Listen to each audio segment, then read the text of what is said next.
അതെന്താ അവനെ പേടിപ്പിച്ചതാ? ഞാനാ സാക്ഷി. നിനക്ക് ഈ രാത്രിയിൽ ഇവിടെ എന്താ കാര്യം? എല്ലാവരും കിടന്നുറങ്ങും പോലെ എനിക്ക് കിടന്നുറങ്ങാൻ പറ്റൂലല്ലോ. ഇതുപോലെ എന്തെങ്കിലും കണ്ടെങ്കിലല്ലേ സാക്ഷിക്ക് പണിയുണ്ടാവൂ. നീ എന്ത് കണ്ടെന്താ?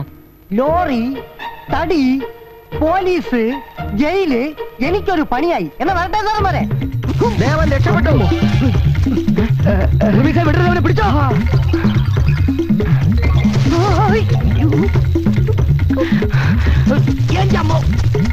അവനെവിടെ പോയി?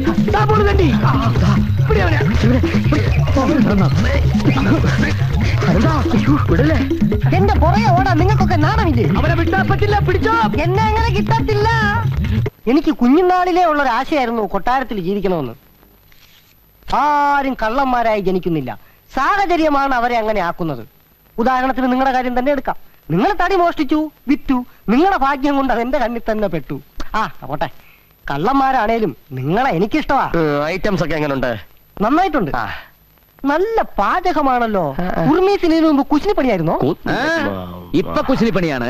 മാപ്പിളവർക്ക് വേറെ ചില പണികളൊക്കെ അറിയാം. അത് പോകെ പോകെ സാറിന് മനസ്സിലായിക്കോളും. തിരുമനസ് ഞണ്ണുക.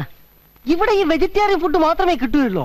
Chicken 65, tandoori 25, mutton 85. ഇതൊക്കെ കഴിച്ചാണ് ഞാൻ എന്റെ ബോഡി മെയിൻറ്റെയിൻ ചെയ്യുന്നത്.